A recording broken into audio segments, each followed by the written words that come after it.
السلام علیکم ورحمۃ اللہ وبرکاتہ۔ محترم ناظرین، آپ تمامی اہل ایمان کو عید الاضحیٰ بہت بہت مبارک ہو۔ ناظرین کرام، کئی سارے سوالات ہمارے سامنے ہیں عید الاضحیٰ اور قربانی کے تعلق سے۔ اس میں ایک سوال یہ ہے کہ کیا قرض لے کر قربانی کر سکتے ہیں؟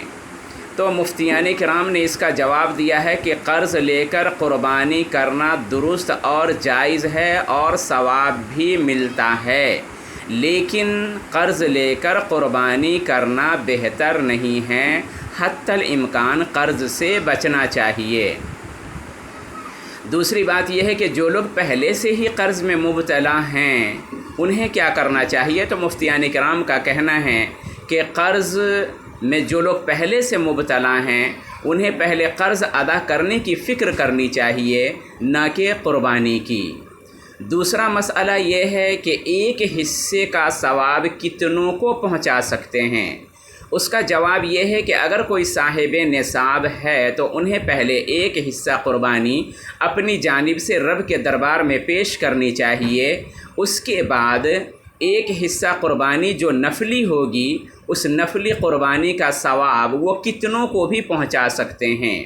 اپنے آباء و اجداد کو، اولیاء کرام کو، بزرگان دین کو، جتنوں کو وہ چاہے ثواب پہنچا سکتے ہیں۔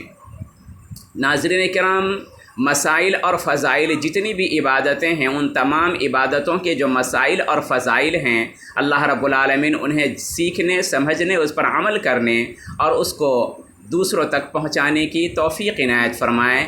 آمین ثم آمین۔ جڑے رہیے، مسائل ابھی اور بھی ہیں آپ کی خدمت میں، انشاءاللہ دوسرے مسائل کے ساتھ پھر پیش ہوتے ہیں۔ اپنا بھرپور خیال رکھیں۔ اللہ رب العالمین ہم سبوں کو اپنے حفظ و امان میں رکھے۔ آمین ثم آمین۔ وآخر دعوانا الحمد للہ رب العالمین۔